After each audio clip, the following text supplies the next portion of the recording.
friends, brothers, and sisters. My name is Tin, and welcome to Pathways of Hope. Today's gospel is from Matthew 23, verses 23 to 26, and Jesus here rebukes the scribes and Pharisees for being hypocrites. First of all, who are the Pharisees?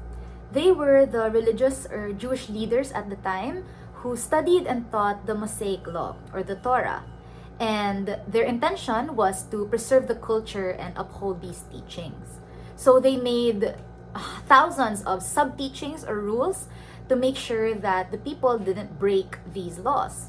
So for example, if the law was to keep holy the Sabbath day by resting and not working, then the Pharisees had to define what does work or what does rest even mean. Like, can a person go out to buy milk? Can a mother pick up her child on a Sabbath day? Can you bring out a spoon and fork on a Sabbath day? And so on. So in the end, it became more about these rules, these teachings, more than the real essence of the law, which was to have a relationship with God. That's why Jesus called them hypocrites, pretenders or imposters, people who say one thing and do the other, or who do things for show, or who do good things but are still filled with malice, pride, and deceit.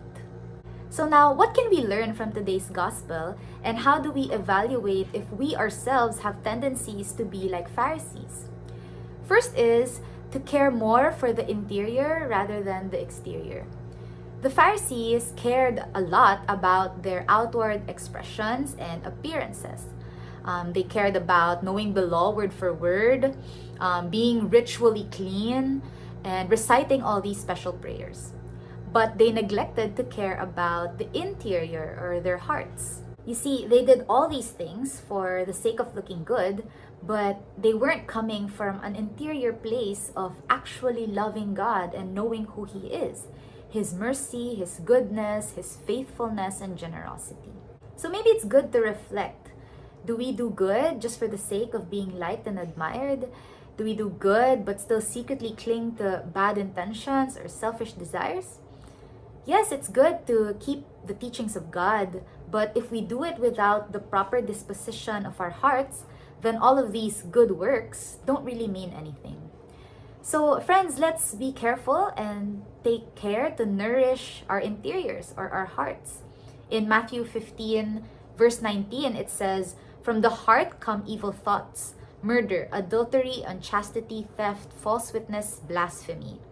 And these are actually the things that truly defile a person, not what they eat or not what body part they wash. Second is to look inwardly before looking outwardly and pointing out the mistakes of others.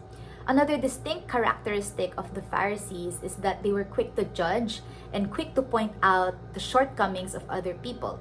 So they'd call them out for every little mistake, but they would omit their own and even refuse to help those who have fallen. I remember the woman caught in adultery. Jesus saying, "Let the one among you without sin be the first to cast a stone." And we see the Pharisees leaving one by one because once they took a good look at themselves, they realized that they were just as sinful as everybody else. So let's also take a good look at ourselves and be humble enough to admit that we too are always in need of God's mercy. And just as God is merciful and patient towards us, then we too ought to extend that mercy and grace to the people around us. And lastly, the third is looking upward instead of downward at ourselves. The Pharisees were so meticulous about these laws and doing this and that, thinking that that's what will make them holy and that's what will get them to heaven. Maybe that's why they were so rigid and uptight about all these rules, is because they were relying on their own power, on their own strength to gain their salvation. But the truth is, we can't save ourselves. It's God's love, Jesus' sacrifice, that saves us from our own sin and makes us holy, makes us worthy to be united to Him. Of course, it's good to be pleasing to the Lord as much as we can, but the reality is we will fall short because He's God and we're not.